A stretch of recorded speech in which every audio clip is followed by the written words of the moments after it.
Hola, soy Cristina Mitre, periodista y autora del blog de Beauty Mail.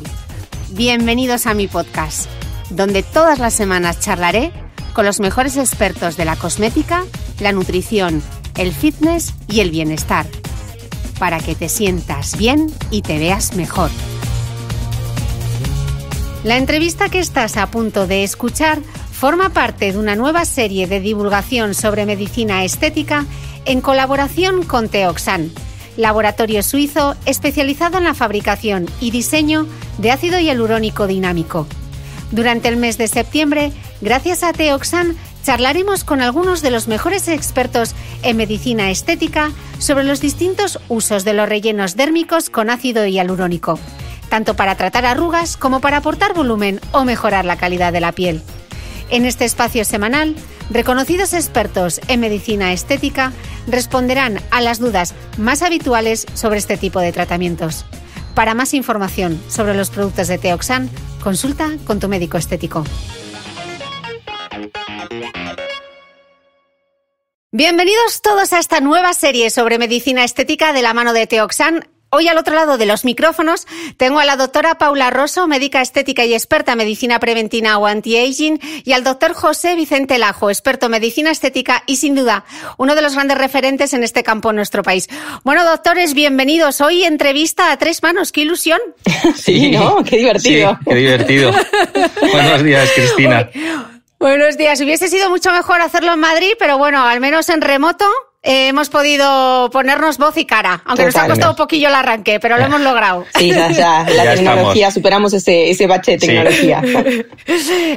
Doctores, llevamos 2 semanas ya hablando sobre ácido hialurónico y sus aplicaciones tanto en los labios y en las ojeras, pero hoy me gustaría profundizar un poquito más y casi que me gustaría hacer un viaje fascinante al corazón de esta molécula. Así que para arrancar, y como no damos nada por supuesto, me gustaría saber realmente qué es el ácido hialurónico. ¿Hablo yo? Habla tú. Vale. Perfecto.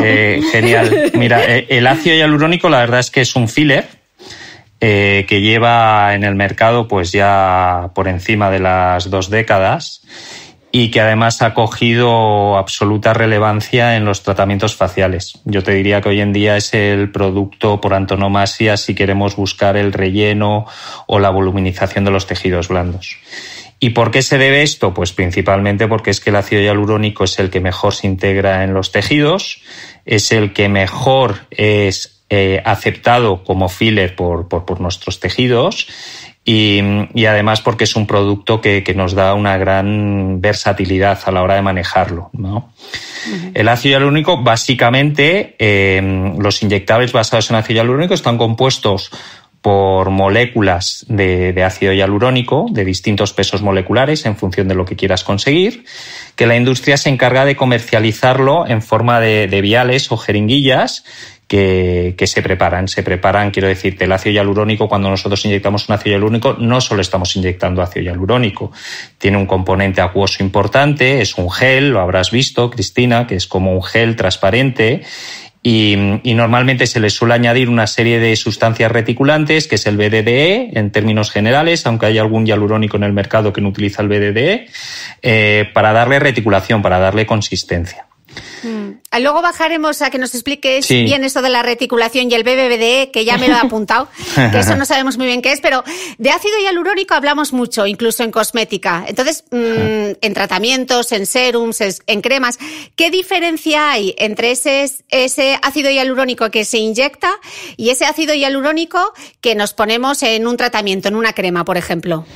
La molécula del ácido hialurónico es una molécula grande, con lo cual que atraviese la barrera dermoepidérmica es muy complicado, con lo cual es verdad que los ácidos hialurónicos que nosotros nos ponemos a nivel tópico generalmente nos provocan hidratación en la piel, pero no podemos decir que penetran y que voluminizan o que puedan llegar a corregir una arruga. Simplemente hidratan la piel, pero la hidratación de la piel obviamente que también es fundamental para ver la piel luminosa, bonita, pero los inyectables obviamente que necesitan que sea otro tipo de ácido hialurónico Y lo que explicaba Josevi, que dependiendo también un poco del grado de reticulación que tenga el ácido hialurónico, tiene una duración más prolongada dentro de nuestra dermis. Pero sí, mira, Cristina, por curiosidad, si tú quieres saber el ácido hialurónico, yo tuve la suerte hace ya muchos años de estar en Corneal, que es una de las casas pioneras en su día de ácido hialurónico, que está en Francia, en Pringis, y vimos todo el proceso de manufacturación del ácido hialurónico. Y lo sorprendente es que el ácido hialurónico per se, es decir, el ácido hialurónico, por así decirlo, en bruto, se asemejaría mucho a hebras de algodón. Sí. En realidad se obtiene por fermentación bacteriana, son una serie de bacterias que producen ese ácido hialurónico que lógicamente la industria se encarga de purificar y de obtener una especie de hebras que es como un hilo. Imagínate un algodón no tratado que se desmenuzaría. Entonces es como muy curioso. Entonces eso es lo que luego se mezcla con distintos aditivos para obtener las distintas fórmulas de ácido hialurónico, bien sea para cosmética, bien sea como inyectable. Claro, lógicamente el proceso de manufacturación por un inyectable es mucho más avanzado. Mucho más complejo. Se requiere un proceso de esterilización, de purificación, de mezcla, de decantación para obtener los distintos productos de ácido hialurónico con sus distintos pesos moleculares. Pero lo que es el ácido hialurónico puro, te podrías imaginar, es como una hebra de algodón no tratada, que sería el algodón que se desmenuza. ¿Sabes? Se haría como polvo de hilos, y todo eso es la base fundamental del ácido hialurónico. Si me preguntas, ¿son todos los ácidos hialurónicos iguales? Bueno, en su origen básicamente son iguales en casi un 99%. Yo creo que en el mundo fabricantes de ácido hialurónico puro no creo que haya más de 3 en todo el mundo, imagínate. Estos fabricantes son los que suministran el ácido hialurónico a los distintos laboratorios, compañías que elaboran los distintos, pues bien sea en vía de inyectable, bien sea en vía de por toma oral, el ácido hialurónico. Sabes que hay varias fórmulas en farmacia que la gente lo toma para mejorar las articulaciones, para mejorar el cartílago, para hidratación. En cosmética son iguales. La diferencia está en ese proceso, por así decir, de elaboración del producto final. Y eso también pasa en inyectables, ¿eh? Los inyectables también hay una gran diferencia entre unos inyectables y otros. Sí, esa era un poquitín la idea.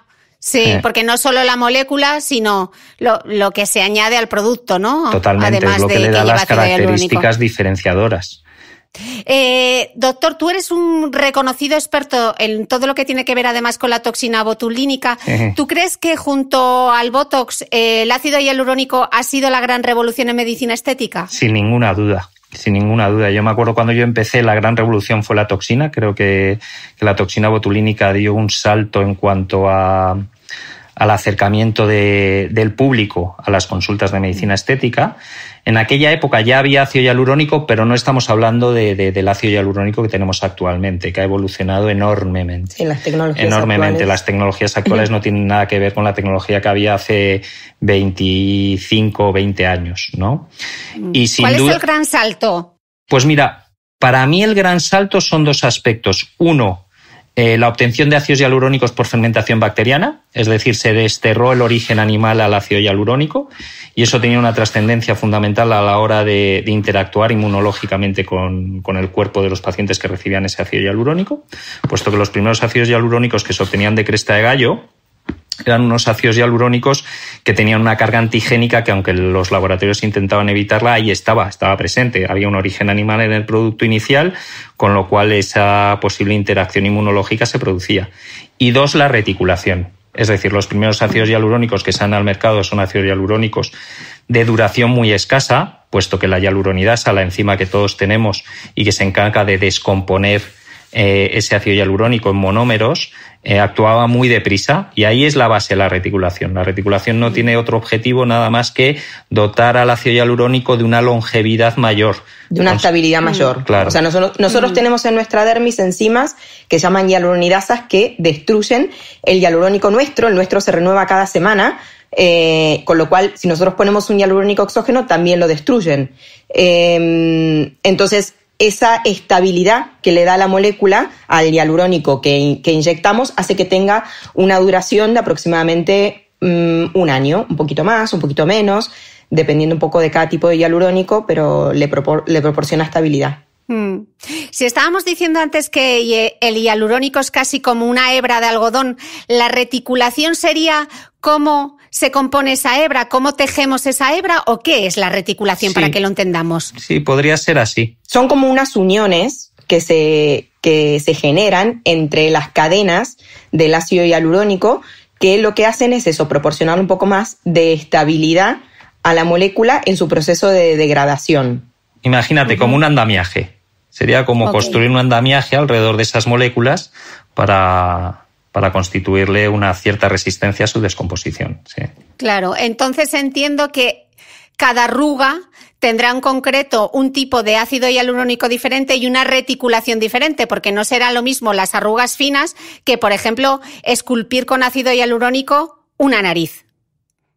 ¿Puede ser así? Tal cual. Entonces, sí, tal cual. Si os parece, para que podamos explicarlo bien y no se entiendan al otro lado, estaría bien que viésemos cómo se emplea cada ácido hialurónico teniendo en cuenta la zona donde se aplica. Entonces, esto parece el 1, 2, 3. 1, 2, 3, respondo otra vez. Para las ponemos arrugas, cronómetro. para esas arruguitas más finas, como el código de barras, las patas de gallo, ¿ahí qué iría? ¿Iría uno en concreto? ¿Sirven todos? Bueno, en la actualidad los grandes laboratorios nos han proporcionado un portfolio muy amplio de ácidos hialurónicos. Bueno, en este caso yo utilizo mucho Teoxan, Josevi también, y es verdad que tenemos hialurónicos específicos para arruga fina, que son hialurónicos también muy elásticos, o sea, que permiten adaptarse muy bien a estas pequeñas arruguitas y se adaptan y se incorporan de la manera más natural. Sí. Entonces, para arruguitas finas, normalmente los laboratorios lo que hacen es crean esos fillers, esos inyectables basados en ácido hialurónico con distintas concentraciones de ácido hialurónico. Pueden ir desde los 18 miligramos hasta los 24 miligramos. Eso le va confiriendo al ácido hialurónico mayor o menor dureza.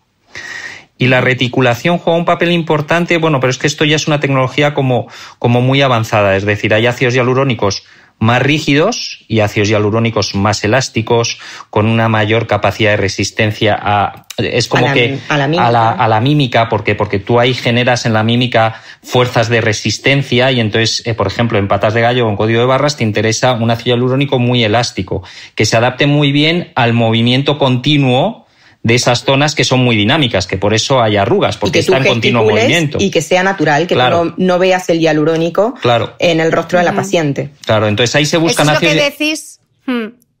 Dinámico, ¿no? Cuando decís ácido hialurónico dinámico, es a eso a lo que os referís, claro, ¿no? Al ser más elástico se adapta muy bien al movimiento y tiene una capacidad de deformidad mayor que otros ácidos hialurónicos que a lo mejor lo que buscas es más estructura, más firmeza, como podría ser, por ejemplo, para estructurar un rostro o para tratar el óvalo facial o un pómulo. Tienes Correcto. Que dar un ácido hialurónico que sea como más sólido, más contundente. Ok.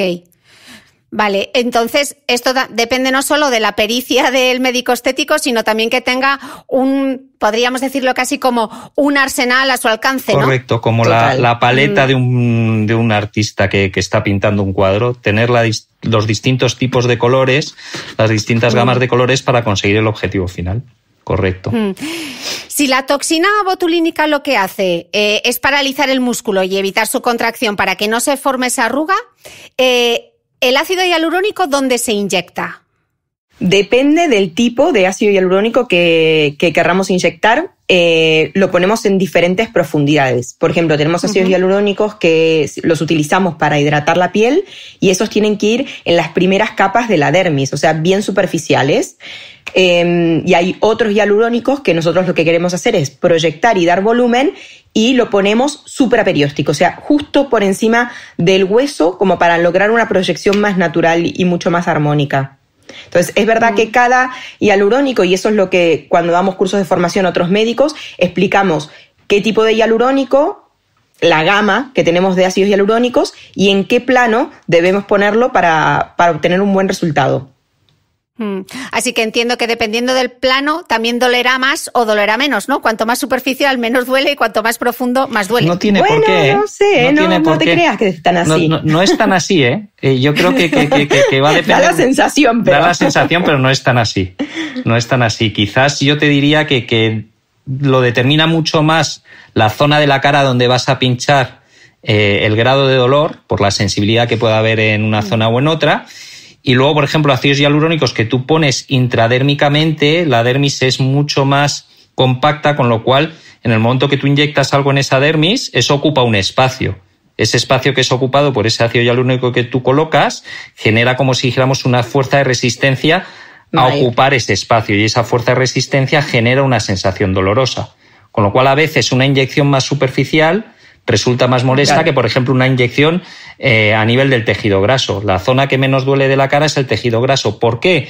Porque tú colocas el ácido hialurónico ahí y la capacidad de expansión de ese tejido es muy grande, con lo cual tú puedes colocar cualquier cosa que el tejido se adapta muy bien a ese nuevo volumen ocupado por otras sustancias. Y las terminales nerviosas tú piensas que están en la piel, no están más profundas, con lo cual es verdad que a veces las superficies duelen un poquito más, pero bueno, tenemos diferentes maneras de que eso no sea tan molesto. Por ejemplo, en la piel tú puedes poner una crema anestésica y disminuir bastante o minimizar bastante la molestia que puede sentir la paciente. Y en planos profundos, generalmente nosotros utilizamos microcánulas que hacen que el trabajo sea mucho menos molesto y doloroso, y con mucho menos puntos de entrada, con lo cual menos posibilidad de hematoma en la paciente. Yo no sé si a Paula le pasa, pero a mí me pasa que muchas pacientes, por ejemplo, que les haces un tratamiento facial, que era lo que llamamos antiguamente la mesoterapia, y que son todos estos tratamientos de redensificación, y les resultaba más molesto eso que a lo mejor hacer una voluminización en los pómulos, o una voluminización de la mandíbula, para que tú te hagas una idea. O sea, que fíjate. Ya que has sacado el tema de la mesoterapia, ¿cuál es la diferencia entre un relleno dérmico con ácido hialurónico y la mesoterapia? Porque al final, como vemos agujas, parece que es lo mismo, claro, pero no es lo mismo. Bueno, la mesoterapia es una técnica que es como decir algo muy genérico, ¿no? Mesoterapia es poner un producto en el mesodermo, en la dermis. Eso depende de lo que tú estés inyectando, logras un resultado. Entonces, antiguamente en la mesoterapia se ponían a veces complejos más de vitaminas, de antioxidantes, y ahora tienes la posibilidad de poner ácidos hialurónicos no reticulados, o sea que tienen una menor duración, pero no te proyectan ni voluminizan, acompañados de complejos dermorreestructurantes que también tienen antioxidantes, vitaminas, minerales, que los ponemos bien superficiales en la piel para hidratar y para nutrir. ¿Vale? Esa es la famosa redensificación, o hidratación versus redensificación, que hablaremos más adelante. Quería preguntaros, cuando decimos que el ácido hialurónico se reabsorbe, ¿a qué nos referimos realmente?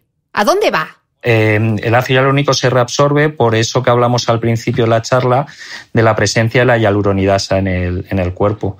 Entonces, la hialuronidasa lo que hace es, desde el minuto 1 que tú tienes el ácido hialurónico en tu tejido, empieza un proceso de descomposición, puesto que ella registra ese ácido hialurónico como un ácido hialurónico no en las condiciones óptimas que ella tiene registrada. Al final, la hialuronidasa lo que hace es, se encarga de renovar el ácido hialurónico envejecido que tenemos nosotros. Con lo cual, cuando llega un ácido hialurónico nuevo, para ella, no marca los cánones, por así decirlo, de excelencia que ella reclama el ácido hialurónico, con lo cual empieza a destruirlo, a descomponerlo, y lo va fragmentando. Es como un cuchillito que fuera partiendo esa molécula en distintos cachitos, en distintos trocitos. Esos pequeños trocitos se vuelven monómeros al final de ácido hialurónico, son descompuestos, son reabsorbidos y son eliminados. Como el propio ácido hialurónico que tenemos en nuestra piel. Como el ácido piel. hialurónico que renovamos nosotros constantemente. O sea, que se va, por así decirlo, degradando, descomponiendo, fragmentando y al final desapareciendo. Sí es verdad que, claro, el ácido hialurónico en el tejido donde está genera unos cambios en el propio tejido, que es un poco complejo, pero lo hemos visto a nivel ecográfico, cómo el tejido nuestro propio aprovecha la presencia de ácido hialurónico para crecer en estructuras como pueda ser colágeno, elastina, migración de fibroblastos hacia la zona donde está el ácido hialurónico, con lo cual se genera como si dijéramos un refuerzo de nuestro propio tejido. O sea que la propia degradación del ácido hialurónico hace que se estimule la producción de colágeno. Con lo cual la gente siempre pregunta muchas veces, ¿y cuando se me vaya el ácido hialurónico cómo quedó? ¿Peor? ¿Quedó igual, vacía? No, siempre por la propia aplicación del ácido hialurónico y en su proceso de degradación estimulamos producción de colágeno. Con lo cual la piel el tejido en general, está mejor, aunque se haya descompuesto el ácido hialurónico, de lo que estaba antes de recibirlo, para que lo tengamos más o menos, lo entendamos más o menos. No estamos usando muchas palabras técnicas, ¿no, Cristina? No, fenomenal, se entiende fenomenal. Entonces está claro que es seguro, pero es inocuo. ¿Se te puede ir la mano con el ácido hialurónico y entonces esa ya no es capaz de degradarlo o no? A ver, inocuo, yo creo que no hay nada inocuo. Y en medicina los médicos entendemos que la inocuidad no existe. Desde el momento que partimos de la base de que existen enfermedades autoinmunes, que son nuestra propia inmunidad agrediéndonos a nosotros mismos, pues pensar que algo que nosotros podamos colocar no pueda tener un riesgo, aunque sea mínimo, aunque sea excepcional, de que puedan ir las cosas como tú no tenías previsto, es un error. Es decir, el ácido hialurónico no es inocuo, puede tener efectos secundarios o efectos no deseados que se manifiestan.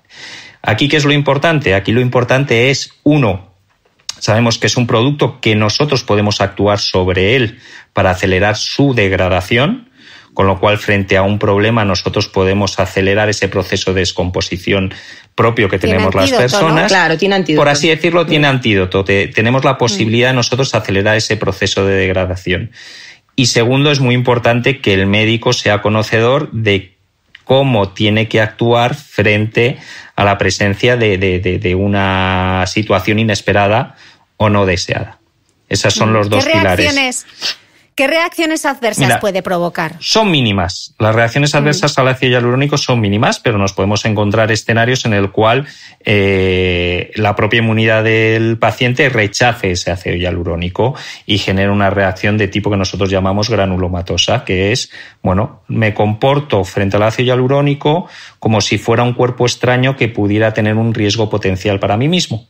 Y se pone en marcha toda una cascada, todo un mecanismo inmunológico que tenemos nosotros y que nuestra inmunidad posee para protegernos de posibles riesgos potenciales que pudieran existir, ¿vale?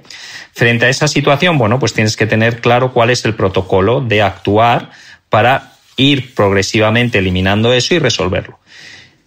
¿Qué te diría yo? El ácido hialurónico pasa en un porcentaje muy bajo. Y generalmente son pacientes con enfermedades autoinmunes que atacan su propio colágeno hialurónico, con lo cual es un grupo muy fácil para descartar que el médico con un simple cuestionario médico puede decir si una paciente puede o no puede ponerse ácido hialurónico. Sí, y luego frente a otros materiales de relleno, es verdad que la reversibilidad y la recuperación del proceso casi es al 100% en la mayoría de los casos. Luego tenemos otras complicaciones que pueden ser debidas a la técnica, es decir, una mala ejecución de la técnica, como puede ser colocar un ácido hialurónico inadecuado en una zona que no debería de colocarse, colocar una cantidad mayor de ácido hialurónico de la que se debería haber colocado, o tener un compromiso de tipo vascular o de tipo nervioso por haber colocado el ácido hialurónico en el sitio que no debías de haberlo colocado. Pero todo esto, lógicamente, nosotros lo que hacemos es prepararnos lo mejor que podemos, tener los mejores conocimientos anatómicos de las zonas que vamos a tratar y tratar de ser lo más seguros posibles. Y es verdad que es mínimo, o sea, los casos son mínimos. Por eso qué importante, ¿no?, hacer una buena historia clínica del paciente para descartar, por ejemplo, enfermedades autoinmunes, ¿no? Claro. ¿En qué otros casos estaría contraindicado? Bueno, embarazo y lactancia siempre, pobre. Cada vez que nos embarazamos o estamos dando el pecho tenemos todo contraindicado, pero simplemente porque es verdad que no hay estudios ni en embarazada ni en lactancia, porque son, ¿cómo decirte? Esto es un lujo, es algo que uno se hace para verse mejor y no es una necesidad. Con lo cual no lo hacemos nunca ni embarazada ni en lactantes. En enfermedades autoinmunes, y si tuvieras algún tipo de infección en la piel o un estado de la piel que no te permite ningún tipo de infiltración local. Sería otro tipo de contraindicación, pero no tiene grandes contraindicaciones el ácido hialurónico. Uh-huh. Mencionabas antes, doctora, el tema de las cánulas versus las agujas. Sí. Me gustaría que nos explicases qué es una cánula y por qué a veces se usa una técnica u otra, teniendo además en cuenta que parece que no solo el producto es importante, sino cómo accedemos, qué plano accedemos y cómo accedemos en la piel, ¿no? Total, las cánulas han sido como en los últimos años ha avanzado muchísimo la incorporación de las cánulas en todos nuestros tratamientos. O sea, la palabra a veces a las pacientes les suena como que va a ser algo doloroso, pero no. El desarrollo de las cánulas tienen el mismo grosor que las agujas, o sea, tenemos cánulas súper finas, pero lo que tiene la diferencia entre cánula y aguja es que la terminación de la aguja es cortante, entonces nosotros rompemos estructuras al pasar. El extremo de la cánula es romo, es redondo, entonces nosotros a través de un punto de entrada, que accedemos con una agujita para poder permitir la introducción de la cánula, podemos llegar con la cánula a diferentes zonas del rostro profundas sin estar perjudicando ni rompiendo vasos ni rompiendo estructuras importantes. La verdad que lo que nos permite, sobre todo nosotros las utilizamos mucho en tratamientos profundos de revoluminización porque son tratamientos que queda un aspecto para mí mucho más natural y mucho más armónico, siempre estás en un mismo plano. Y a veces las utilizamos en tratamientos superficiales como de redensificación, simplemente para evitar los hematomas, sobre todo, que nos puede provocar la micropunción con una aguja. Si en vez de para hacer una mesoterapia facial o para poner un producto de redensificación facial podemos hacer 100 pinchazos por lado, con una canulita, haciendo 4 pinchazos por cada lado del rostro, podemos distribuir el producto. Uh-huh. De acuerdo. Yo he oído muchas veces eso de, no, me he puesto unas vitaminas. Cuando nos dicen me he puesto ¿unas vitaminas de qué? ¿Qué es eso de las vitaminas? ¿O no son vitaminas? Bueno, yo creo que es algo con que las pacientes nunca tienen problema de contar eso, ¿no? Me he puesto unas vitaminas. Y vitaminas, no existe, por ejemplo, no tenemos una vitamina lajorroso, eso no existe. Tenemos ciertos complejos de laboratorios que son complejos, generalmente llevan ácido hialurónico, el no reticulado, junto con vitaminas y antioxidantes y minerales, que lo que hace es mejorar la calidad de la piel. Yo creo que las pacientes todas tenemos la indicación de aplicarnos un complejo de ácido hialurónico y algún complejo dermoreestructurante que nos mejore. Todas, pero no solucionamos todo con eso. O sea, cuando nosotros a una paciente le devolvemos la estructura en el rostro, resolvemos las arrugas de expresión con toxina, ponemos un ácido hialurónico en profundidad que nos armoniza el rostro, luego terminamos nuestro trabajo mejorando la calidad de la piel y devolviendo también esa frescura en la piel que también necesitamos, ¿no? Sí, ¿tú qué opinas? Sí. Bueno, ¿yo qué opino? Sí, efectivamente es lo que dice Paula. Al final, coloquialmente se ha hablado de vitaminas porque verdaderamente hay un tratamiento que hemos hecho durante mucho tiempo, que son las revitalizaciones, que son esos complejos dermoreestructurantes, donde además siempre viene acompañado de ácido hialurónico. Es decir, no hay ningún complejo de vitaminas que no lleve ácido hialurónico. Y luego sí es verdad que también existe coloquialmente esa tendencia que decía Paula de me he puesto unas vitaminas, como que suena muy naif, suena como no, yo no me hago correcciones faciales, yo simplemente me pongo unas vitaminas. Y en el paquete de las vitaminas tú quitas el envoltorio y has encontrado botox, has encontrado hialurónico, hay un tratamiento en los labios, hay un tratamiento en el mentón. ¿No? ¿Me entiendes, Cristina? Total, pero así mejor saber bien qué es lo que estamos haciendo. No decir, no, me he puesto unas vitaminas. Aterricemos bien qué es lo que estamos utilizando, que no hay ningún tipo de problema. Claro. No, claro que no. Es decir, y nos pasa mucho la anécdota en la consulta de vengo de parte de fulanita que es paciente tuya, que le has hecho un tratamiento de vitaminas y está espléndida. Y tú, que sabes quién es fulanita y analizas que se ha hecho fulanita y dices, vale. Bueno, mira, sí, yo te voy a contar lo que yo te haría a ti. Porque tampoco le vas a decir, no, mira, es que fulanita no te ha dicho toda la verdad. Entonces, bueno, yo te cuento a ti lo que yo te haría Y si te encaja, lo hacemos. Decides. Claro, si te encaja, lo hacemos. Y si lo que quieres son unas vitaminas, yo te las hago. Total. Pero tú necesitas otras cosas, ¿no? Entonces, al final tienes que jugar un poquitín con ese, bueno, no ser muy sinceros en los tratamientos, que sigue existiendo coloquialmente entre nuestros pacientes, y tratar de lidiar un poquitín ese escenario. Y luego, si es verdad que los tratamientos con vitaminas pues tuvieron mucho auge. Yo me acuerdo cuando los materiales de relleno que utilizamos eran permanentes, donde verdaderamente no tenías otras herramientas. Exacto. La gran revolución del ácido hialurónico es que nos ha permitido, no tiene nada que ver lo que estamos haciendo ahora con lo que hacíamos hace 15, 20 años.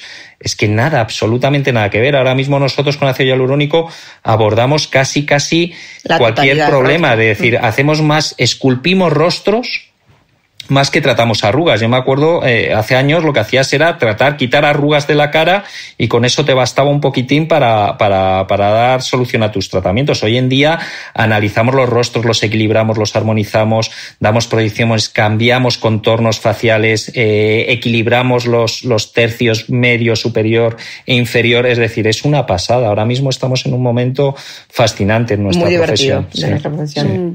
Esto es un poco controvertido igual, porque si se lo pregunto un cirujano igual pone el grito en el cielo, pero ¿sustituyen entonces al lifting? No creo que sustituya al lifting. Creo que con el tema del lifting lo que sucede es que verdaderamente las pacientes afrontan estos tratamientos siendo más jóvenes, con lo cual el lifting tan agresivo como se hacía antaño ya no se hace.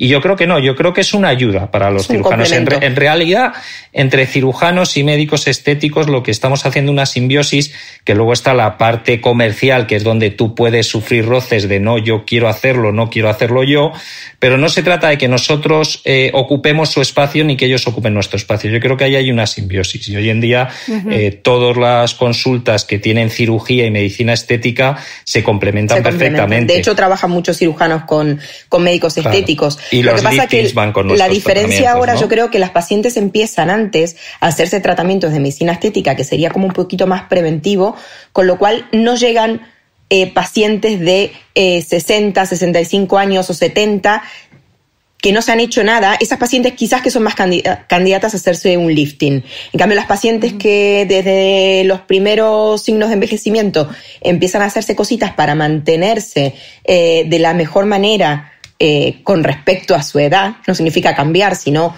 mantener como la mejor versión de ti misma, hace que quizás que se evite o se retrase muchísimo el momento del lifting. Sí. ¿Cómo es ese proceso de envejecimiento de la piel y cuándo empieza a envejecer la piel? Ay, ojalá empezara más tarde de lo que empieza, pero empieza pronto. Muy pronto. Empieza pronto. Muy pronto. Tenemos nosotros una pérdida de la producción de colágeno de como aproximadamente un 3% anual a partir de entre los 25 y los 30 años, con lo cual nosotros llegamos a la menopausia, las mujeres, con una pérdida como del 30% de nuestra producción de colágeno. Entonces sí que en el transcurso de nuestra vida vamos notando como una pérdida progresiva. Muchas mujeres se dan cuenta cuando ya esto está un poquito avanzado, que no se notan algo, que no saben ver muy bien qué es, pero que están diferentes, que se ven, que notan que algo en su rostro no está bien. Nosotros empezamos a tratar pacientes desde edad temprana, ¿no? Desde los 25, 30 años las pacientes empiezan a hacerse cositas. Yo creo que es la manera más natural también de envejecer, porque nunca hay mucha diferencia entre estar bien y estar mal, sino que vas haciendo como un mantenimiento y te vas viendo siempre bien y natural. Sí. ¿Dónde se empiezan a notar esos signos? ¿Qué es lo primero que vemos a partir de los 25 o 30 años? Y luego en las siguientes décadas. Para mí la zona donde empieza a transmitirnos el envejecimiento, y es lo que vemos todos, es en el tercio de los ojos, ¿no? El antifaz de los ojos yo creo que es el que primero empieza a mostrar signos de envejecimiento. Hablaba Paula de la pérdida de colágeno, pero no podemos olvidarnos del sufrimiento que sometemos a la piel con el sol y con la exposición solar y el estrés al que nos sometemos y la falta de cuidados que algunas veces encontramos. Serían los ojos, principalmente. Y el tercio medio también, en los compartimentos grasos profundos. Claro, efectivamente, eso es lo que iba a decir. Que luego, después ya, a partir de los 50 más o menos, empieza a producirse una importante reabsorción de hueso, con lo cual el hueso que sustentaba la cara empieza como si dijéramos a retraerse hacia adentro, como si fuera un cajón que se fuera metiendo hacia adentro, con lo cual ese soporte, ese pollete sobre el que apoyaban los tejidos blandos deja de apoyar y empieza a caer, con lo cual se produce un descenso progresivo de la cara, que es lo que hace que se empiece a marcar más una ojera, que se empiece a marcar más una línea media a lo largo del pómulo, que de repente la línea de la mandíbula se empieza a desdibujar y empieza a descolgar la parte de lo que llamamos la cococha, coloquialmente, ¿no? Que es ese jowl que dicen los ingleses. Todo eso se empieza a producir. Los tejidos grasos encima luego se empiezan a reabsorber en algunas zonas y a sentarse en otras, con lo cual se produce todo un proceso progresivo de muchos compartimentos y muchas estructuras de la cara que dan lugar al envejecimiento final, y eso es contra lo que nosotros tenemos que ir combatiendo. Uh-huh. ¿Y los músculos? Y los músculos igualmente, es decir... Los músculos, pero un poco... Los músculos depende es diferente, de qué ¿no? músculos. Porque hay músculos que se potencian. Depende de qué músculos. Que es también, lo que nosotros intentamos evitar con la toxina botulínica, ¿no? Mientras que los compartimentos grasos y el hueso se va reabsorbiendo, nosotros con los músculos los vamos como hipertrofiando, como volviendo cada vez más fuertes. El entrecejo lo fruncimos todos los días y vamos generando esas arruguitas en el entrecejo. Cerramos todos los días los ojos con mucha fuerza y generamos las patitas de gallo. Levantamos las cejas muchas veces y generamos las arrugas frontales, con lo cual es verdad que nosotros las arrugas, los músculos, muchas veces los potenciamos y los queremos relajar un poco con la toxina botulínica, pero las estructuras óseas y grasas se van como reabsorbiendo y por eso las rellenamos con fillers como con ácido hialurónico. Por eso a veces las pacientes nos preguntan, ¿qué es mejor, toxina o ácido hialurónico? Siempre les digo, es como aceite, vinagre. Tienes que poner las dos cosas para que la ensalada esté rica. No es una cosa y quito la otra. Una u otra. Son un complemento para estar bien. Y luego también los músculos, la mímica continuada hace que se produzcan, se potencien unos determinados músculos en perjuicio de otros. Tú imagínate, Cristina, tú, por ejemplo, utilizas unos músculos para estirar el brazo y otros músculos para doblar el codo, ¿correcto? Si tú desequilibras la relación entre ambos músculos, pues es lo que pasa, por ejemplo, en los culturistas, que tú ves que cuando desarrollan o hipertrofian el bíceps, pues tienen casi el codo permanentemente doblado. Y tú a ese culturista le dices, estira el brazo y es incapaz de elongar completamente el brazo. Se ha producido una descompensación entre el tríceps y el bíceps, ¿correcto? Bueno, esas descompensaciones en la cara también suceden y es algo que uno tiene que prestar atención para tratar de buscar el equilibrio que más beneficie a la persona. Entre músculos hay músculos que tiran de estructuras para arriba y hay músculos que tiran de estructuras para abajo. Bueno, pues se trata de potenciar los que levantan y frenar un poco los que tiran las cosas para abajo. Bueno, es complejo, pero es interesantísimo. Entonces, pregunta que lanzo yo aquí. En este podcast insistimos mucho en la importancia del entrenamiento de fuerza, sobre todo en el caso de la mujer de cara a la menopausia. Entonces digo yo, ¿funciona la gimnasia facial para fortalecer esos músculos que nos interesa fortalecer o no? Mira, funciona si sabes cuáles son los músculos que tienes que fortalecer. Y perjudica si fortaleces los músculos que no deberías de fortalecer. Con lo cual, no sirve cualquier gimnasia facial. Ahora, si nosotros tenemos claro cuál es la gimnasia facial que tenemos que ejercer y cuáles son los músculos que tenemos que potenciar, indudablemente. Puede beneficiar, pero si no tienes conocimiento de qué ejercicios te pueden provocar más arrugas, en el fondo puedes terminar más arrugada también. Con lo cual, si lo haces, hay que investigar mucho en qué tipo de grupo muscular quieres potenciar y cómo lo quieres hacer para que al mismo tiempo no se te arrugue la piel. Claro, ¿qué grupo muscular es el que interesa? Porque seguro es lo que se están preguntando al otro lado. Por ejemplo, los cigomáticos. El cigomático es un músculo que es el que atraviesa todo el pómulo y llega como hasta la comisura de la boca. Y ese sí que sería un músculo muchas veces interesante a potenciar. Pero hay muchos otros músculos, o el frontal para despejar un poco la mirada, o sea, que el ojo se abra.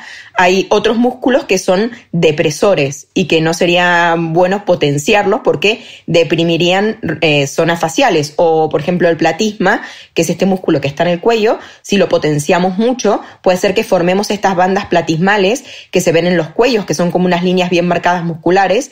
Entonces, tenemos que tener mucho conocimiento como para hacer una correcta gimnasia facial. Ok, ahora seguimos con la entrevista. Pero antes, un mensaje del mecenas del podcast, porque gracias a su apoyo podemos seguir apostando por las buenas historias. Aunque el ácido hialurónico es una molécula única, no todos los rellenos dérmicos que lo contienen son iguales.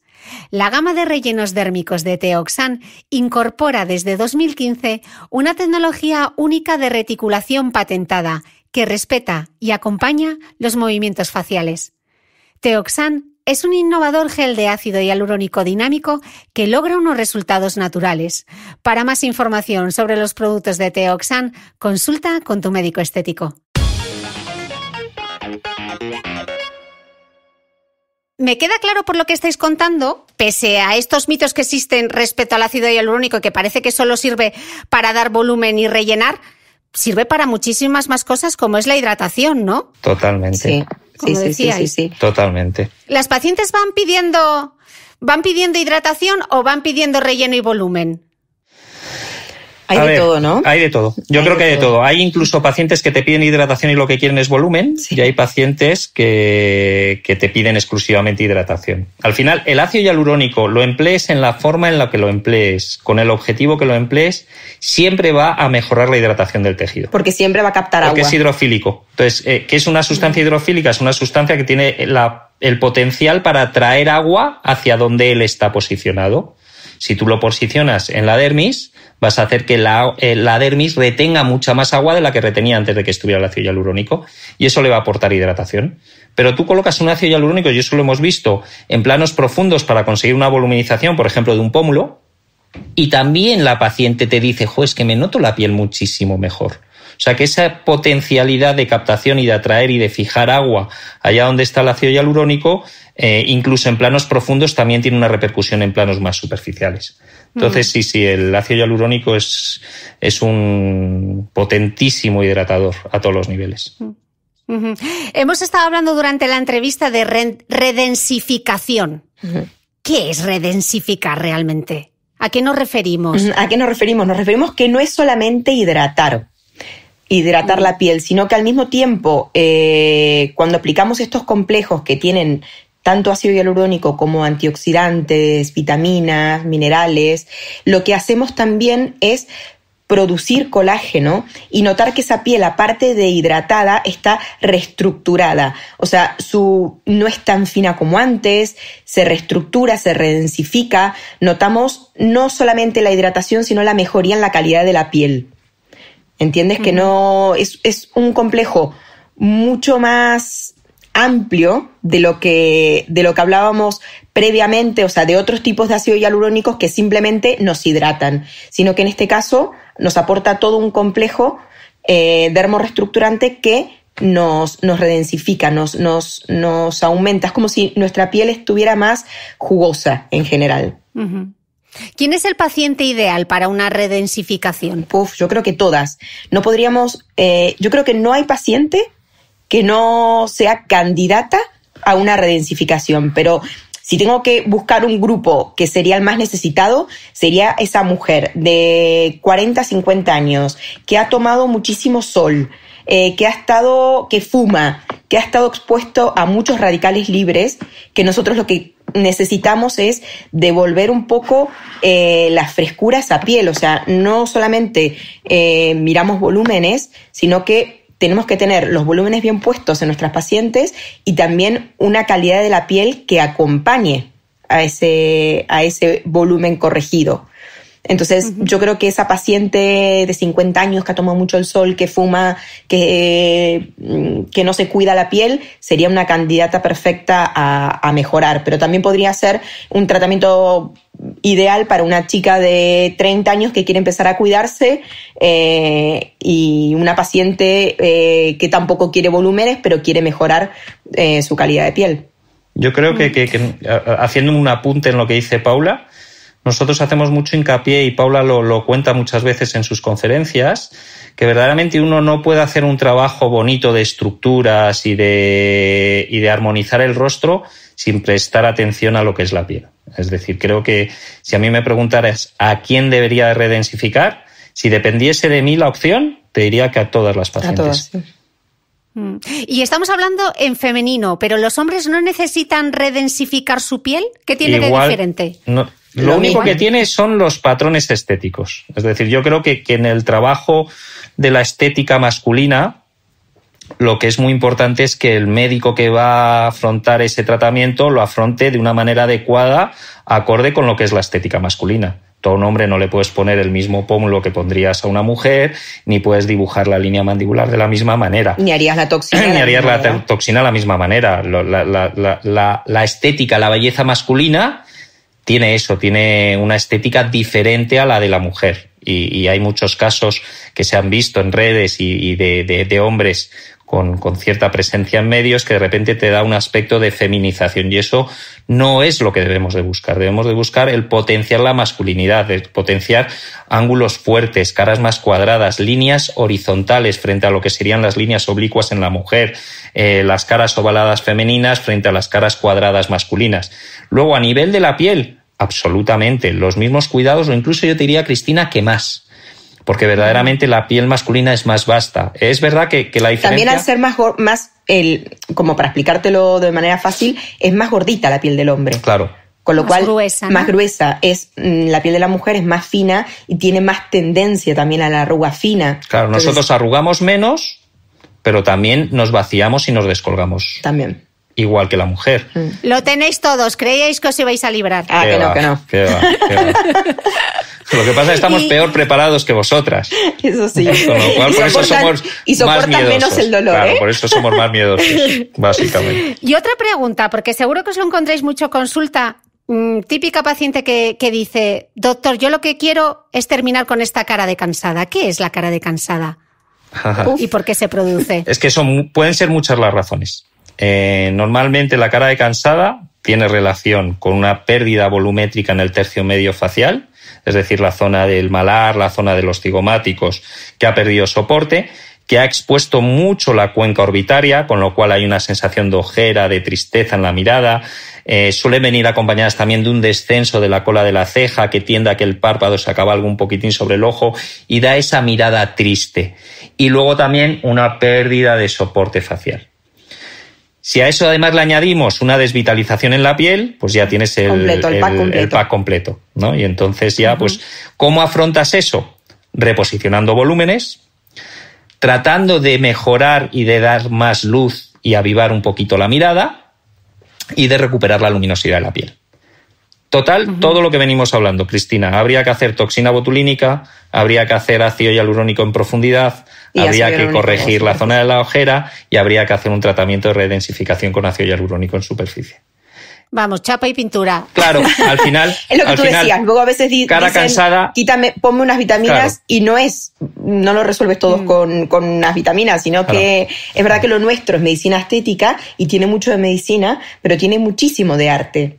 También nosotros, todos los médicos estéticos, el que verdaderamente le gusta esta profesión, como nosotros, tenemos mucho criterio artístico. Y cada cara es diferente y en cada cara tienes que buscar el punto armónico y qué es lo que necesitaría cada cara para verse mejor. Así que ahí imagino la gestión de las expectativas tiene que ser tremendo, ¿no? Hay que lidiar con el paciente y seguro que mucha gente llega, no, es que quiero el labio de esta Instagramer que he visto, o yo lo que necesito, lo que quiero eliminar es esto otro, ¿no?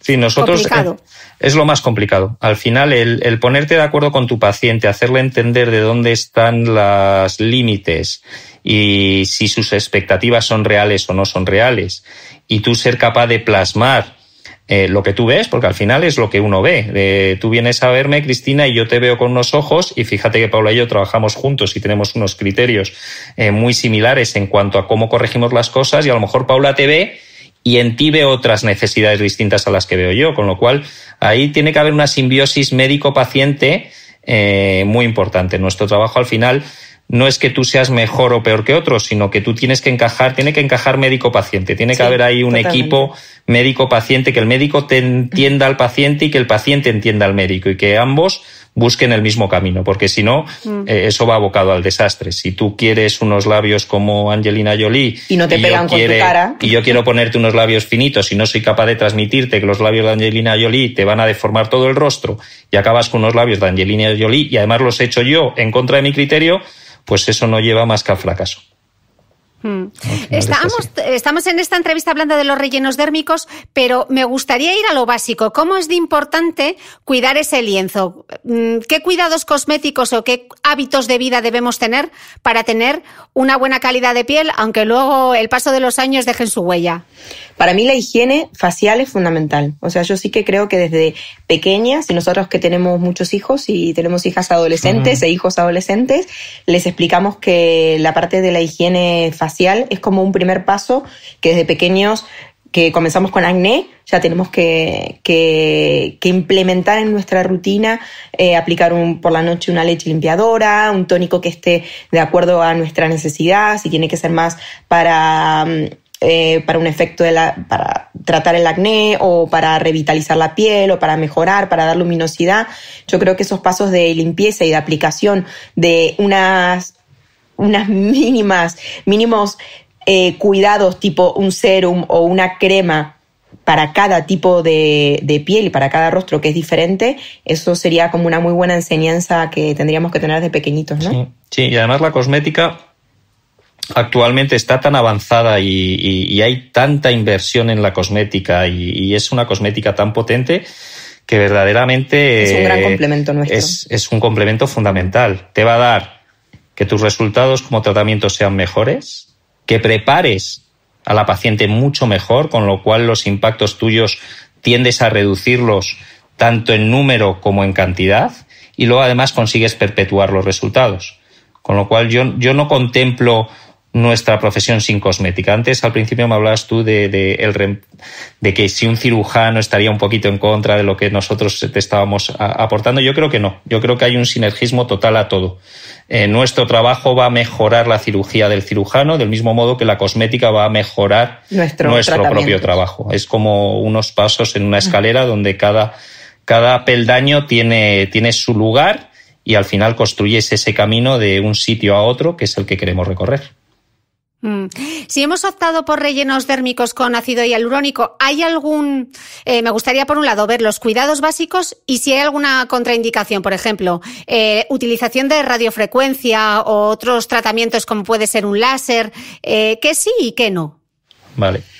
Es verdad que no es que tengan una contraindicación, pero sí que la hialuronidasa se potencia por la vascularización, el aumento de la vascularización. Y en este caso la radiofrecuencia lo que hace es mejorar la vascularización y aumentar la temperatura. Entonces potencia esta hialuronidasa que destruye el hialurónico. ¿Qué nos puede pasar si nosotros nos ponemos un hialurónico y hacemos radiofrecuencia?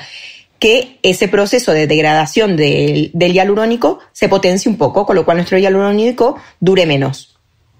Pero no tiene una contraindicación, sino que muchas veces las pacientes que se ponen hialurónico en pómulos, luego cuando se hacen radiofrecuencia, intentan incidir más en óvalo facial y en el cuello, el escote y otras zonas para que no se les degrade ese ácido hialurónico. Luego, perdona, que haga una salvedad. Luego también es importante la parte de la integración, ¿no? No es tanto ya me hago hialurónico, no me puedo hacer radiofrecuencia en esta zona, sino cuándo puedes hacerte la radiofrecuencia. Uh-huh. Y la radiofrecuencia uno se la puede hacer en el proceso de integración entendemos que el hialurónico y el tejido se integra como a partir de los 2-3 meses, que a los 4 meses ya está muy integrado por nuestro propio tejido, con lo cual ese hialurónico ya está muy enganchado a nuestro propio tejido, con lo cual hay un menor riesgo de que la reabsorción sea grande y muy rápida. Con lo cual a las pacientes les solemos decir que los 3-4 meses inmediatamente después de un tratamiento con ácido hialurónico eviten la radiofrecuencia en esa zona, porque luego a partir de ese tiempo ya pueden seguir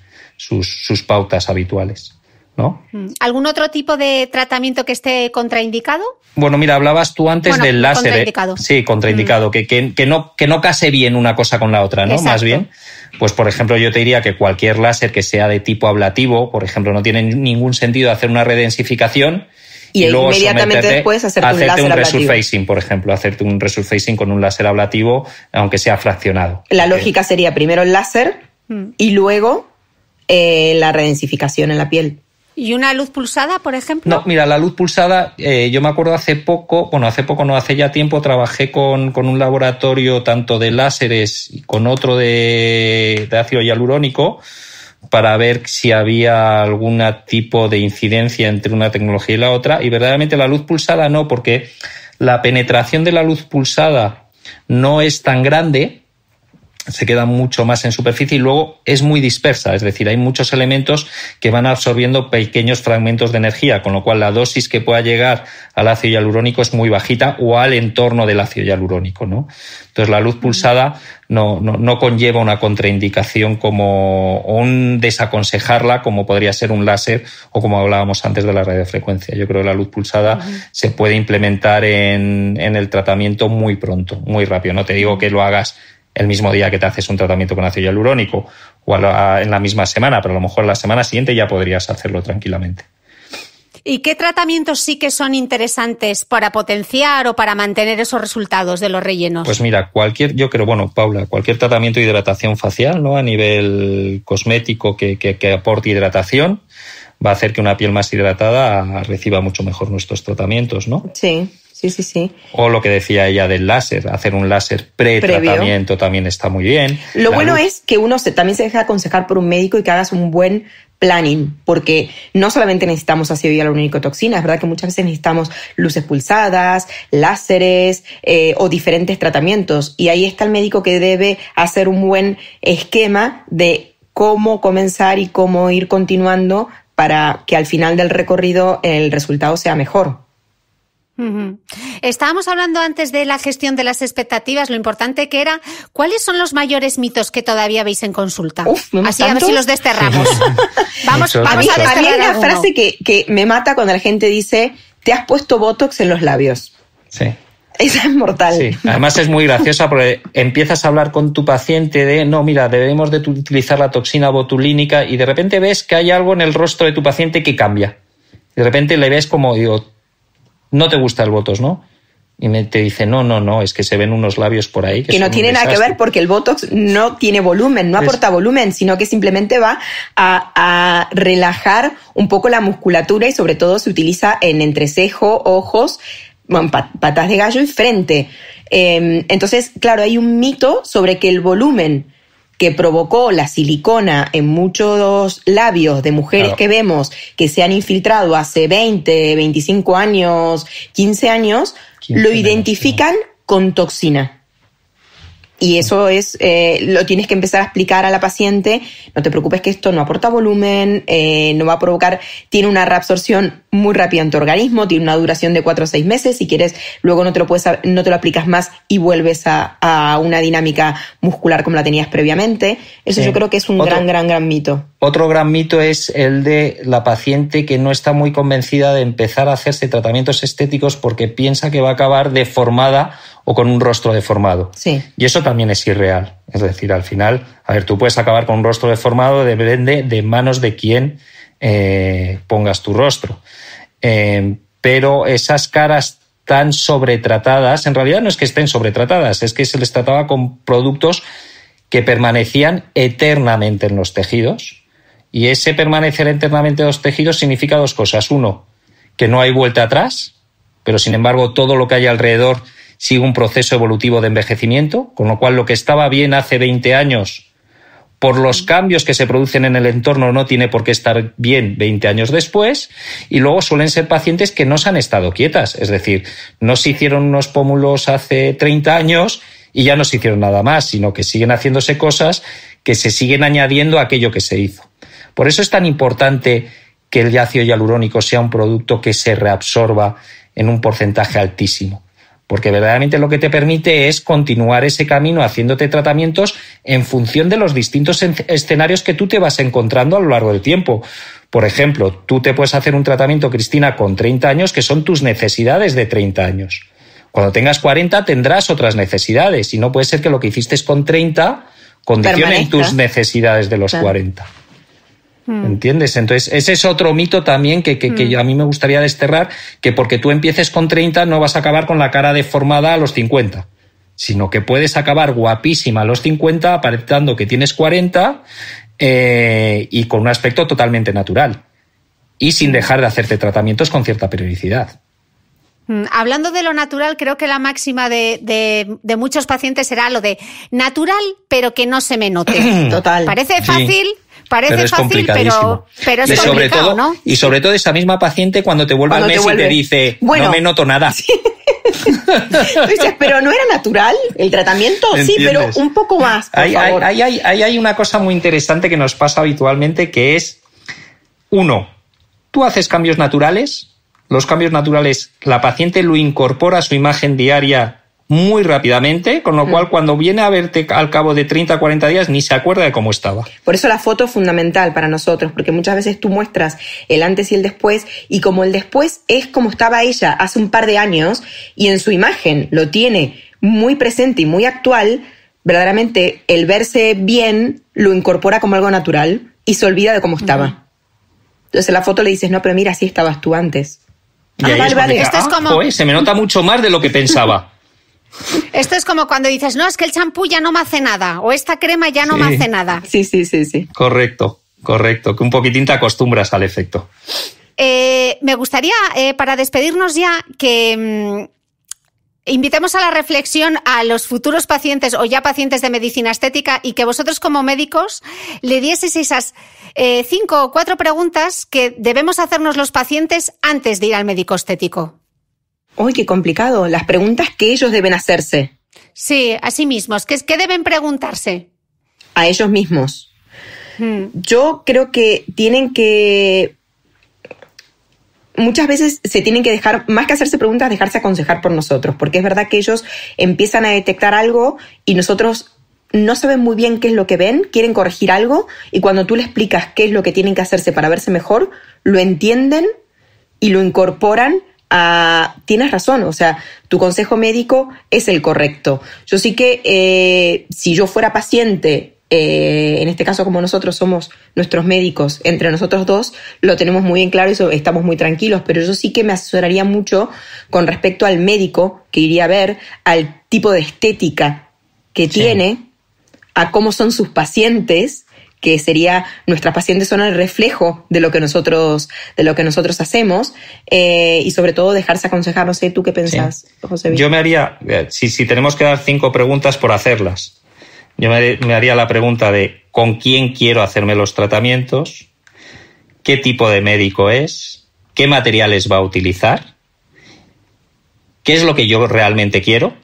Es decir, yo quiero ser yo misma pero no seguir envejeciendo. Yo quiero cambiar algún aspecto de mi cara que verdaderamente no me guste, y que no me gusta no porque haya envejecido, sino porque no me ha gustado nunca, y quiero saber si eso lo puedo corregir o no lo puedo corregir. Y por último, yo me preguntaría si tengo claro el que este es el camino que debo de seguir, es decir, si no hay otras opciones. A veces parece un poco difícil encontrar a un buen médico estético. ¿Qué cosas debería preguntar un paciente que llega a la consulta de un médico estético para saber si está en buenas manos o no? Porque a veces puedes tener referencias, pero ¿qué datos indicativos hay? Porque claro, tampoco es que haya... Claro, mira, lo hablábamos antes. Yo creo que el médico tiene que ser el mejor médico para el paciente concreto que acude a esa consulta. Porque pacientes tenemos de todos los tipos. Los tenemos exuberantes que buscan la exuberancia, los tenemos naturales que buscan la naturalidad. Con lo cual yo al paciente la recomendación sería si ese médico le comprende. Infinidad de veces un médico de primerísimo nivel no acaba de comprender cuáles son las necesidades que va buscando ese paciente. Con lo cual yo creo que como paciente lo primero que diría sería, bueno, tengo buenas referencias, se me han dicho que es un buen médico, ¿me está entendiendo o no me está entendiendo? Y luego, ¿me está proponiendo algo que me convence o me está proponiendo algo que no me acaba de convencer del todo? Y luego, por supuesto, creo que es muy importante conocer el trabajo del profesional que te va a tratar. Hablaba antes la importancia que tienen las fotos en nuestros casos para enseñar al paciente cómo cambió o cómo mejoró, y también es muy importante para que tú puedas plasmar tu trabajo. Al final nuestro trabajo tiene mucho de artístico, como decía Paula. Entonces, cómo veo yo un rostro embellecido es distinto a cómo lo ve otro médico, igual de bueno o mejor que yo, pero diferente, con lo cual tiene que entender tu estética. La calidad de los productos también es importante. Fundamental. O sea, que sea una clínica que maneje productos que tengan buena calidad. que sí, eso también es fundamental, es en lo que invertimos nosotros como médicos, en comprar materiales que sean de la mejor calidad para las pacientes. Claro, pero yo le puedo preguntar, seguro que hay quien se siente un poco cohibido de, pero ¿cómo le voy a preguntar la marca? Y segundo, ¿cómo voy a saber si esa marca es buena o no es buena?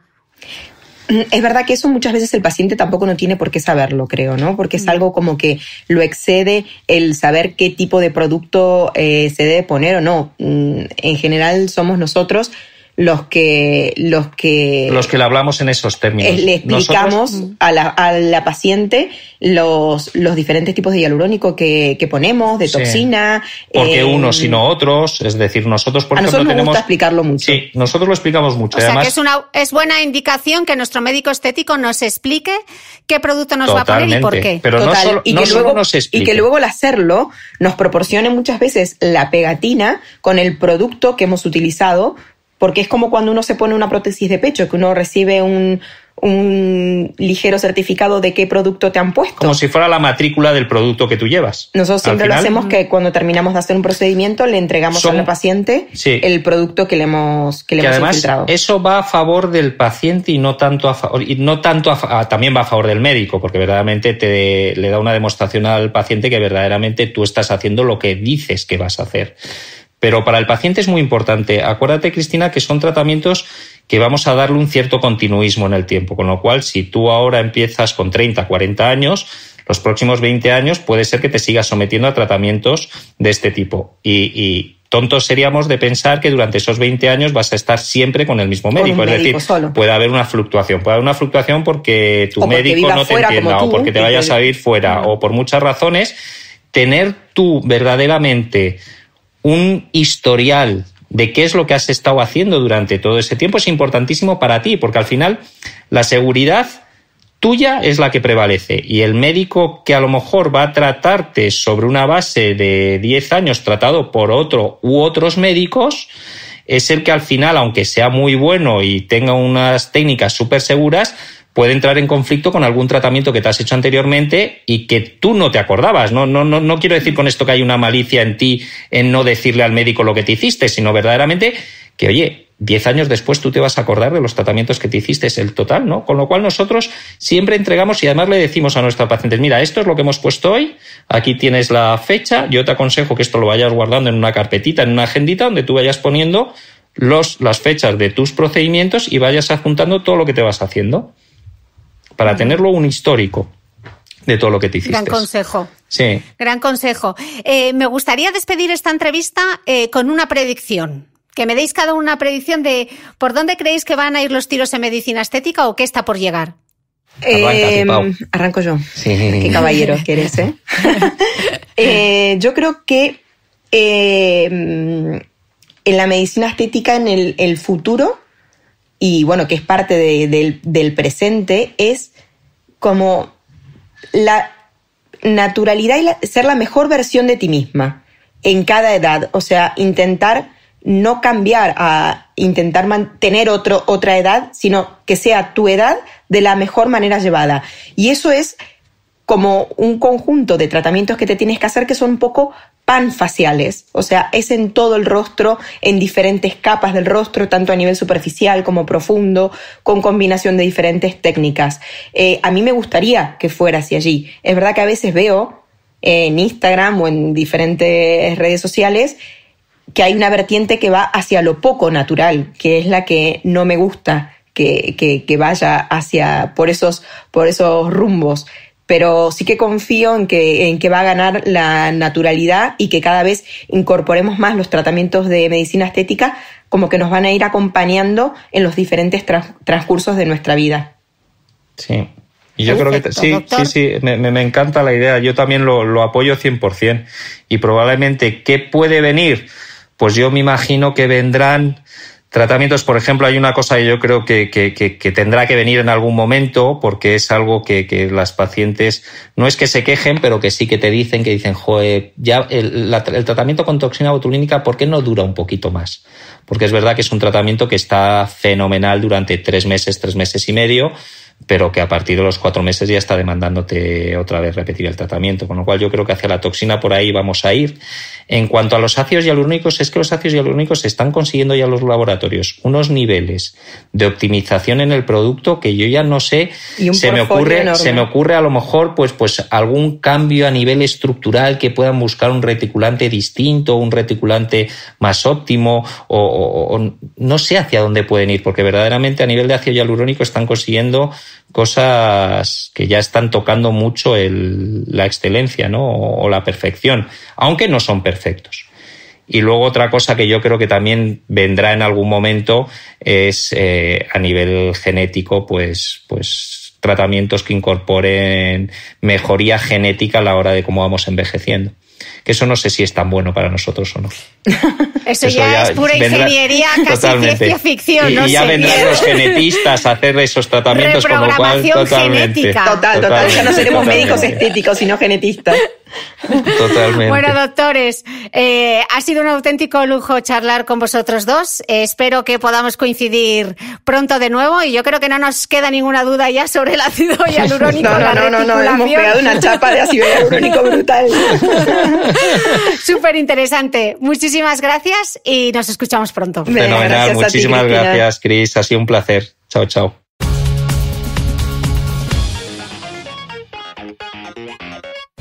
No olvides que todas las notas de este capítulo están en mi blog de beautymail.es. Además, si no quieres perderte ninguna entrevista, suscríbete al podcast de Cristina Mitre en tu reproductor de podcast habitual. Y un último favor, si me escuchas en Apple Podcast, regálame unas estrellas y déjame una reseña, porque así ayudas a que este podcast siga creciendo. Muchas gracias y nos escuchamos de nuevo el próximo domingo.